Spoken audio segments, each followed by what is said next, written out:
ಎಲ್ಲರಿಗೂ ನಮಸ್ಕಾರ. ಇವತ್ತು ಆಂಧ್ರ ಸ್ಪೆಷಲ್ ಗೋಂಗೂರ ಚಟ್ನಿ ಮಾಡೋದು ಹೇಳ್ಕೊಡ್ತೀನಿ.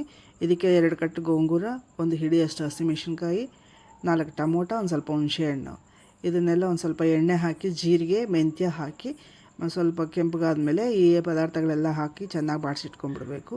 ಇದು ಸ್ವಲ್ಪ ಹುಳಿ ಇರೋದ್ರಿಂದ ಮೆಣಸಿನ್ಕಾಯಿ ಜಾಸ್ತಿ ಇಡಿಸುತ್ತೆ, ಏನು ಪರವಾಗಿಲ್ಲ.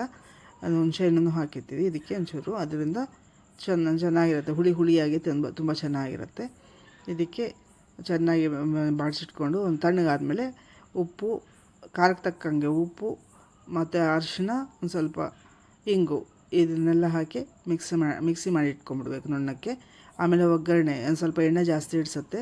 ಸಾಸಿವೆ, ಜೀರಿಗೆ, ಉದ್ದಿನಬೇಳೆ, ಕಡಲೆಬೇಳೆ, ಕರಿಬೇವು, ಒಣಮೆಣ್ಸಿನ್ಕಾಯಿ, ಇಂಗು ಎಲ್ಲ ಹಾಕಿ ಇದನ್ನೆಲ್ಲ ಹಾಕಿ ಮತ್ತು ಚಿಟ್ಪಟ ಆದಮೇಲೆ ಎಲ್ಲ ಹಾಕಿಬಿಟ್ರೆ ಇದು ಆಂಧ್ರ ಸ್ಪೆಷಲ್ ಗೋಂಗೂರ ಚಟ್ನಿ ಚೆನ್ನಾಗಿರುತ್ತೆ. ತುಂಬ ಚೆನ್ನಾಗಿರುತ್ತೆ, ಹುಳಿಯಾಗಿರುತ್ತೆ, ತುಂಬ ಚೆನ್ನಾಗಿರುತ್ತೆ. Thank you very much.